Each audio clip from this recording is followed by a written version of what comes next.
Yeah.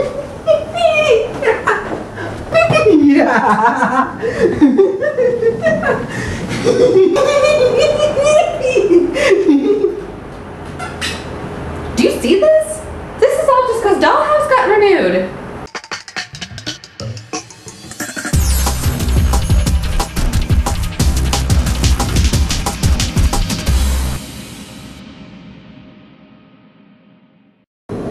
Hey guys, so I know last week I told you that this week I would be reading the feedback forms from the agents at the Agent Showcase. Unfortunately, those feedback forms have been lost in the move, so I can't read them to you, but instead I'd like to recreate them from memory.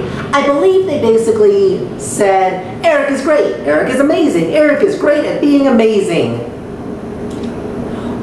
Or possibly they didn't say that. Possibly it was something more like one of them said, we don't want to represent you, we have no interest in representing you, we don't want you to contact us for future representation, don't send us your reel, don't contact us, but hey, your monologue and you were really great and funny, so I thought that was kind of weird. The other two though were really, really cool. They basically said, we don't have a spot for you right now, so we can't represent you right now, but we are definitely interested in you in the future. Please stay in touch with us and you know, contact us at some point for possible future representation. So that feels really, really good. That feels swell. There are very few things better than that feeling. Obviously one of them would be, we'd love to represent you right now. But that's okay, that's totally fine. On a separate note, one of the really, really cool things that I learned from this Agent Showcase was, it really had nothing to do at all with agents. It was more about the importance of being on your toes. Whether this means taking an improv class and doing it that way, or just being absolutely in the moment so that you can think as your character and respond to whatever might happen. Whatever that means for you, I strongly encourage you, if you're interested in being an actor, you need to be able to think on your toes. A great illustration of this happened because Travis Ritchie, who you probably remember from last year's Musecast, was actually in this Agent Showcase with me.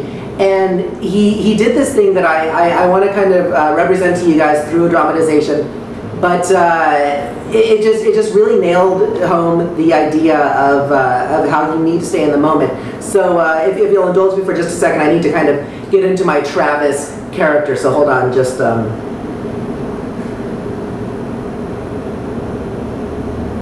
Hey gang, Travis here. I'm in Mensa. Okay, I think I got it. So Travis is up there doing his monologue and it's great, it's funny. Hey, I'm obsessive compulsive and I have all these wacky idiosyncrasies that make me interesting and I'm going to talk about them for a little while.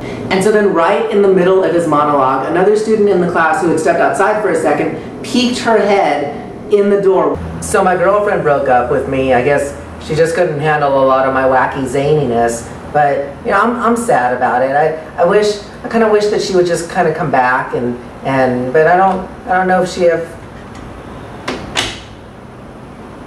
Susan? I'm sorry. So, sometimes I think that I see her again, you know.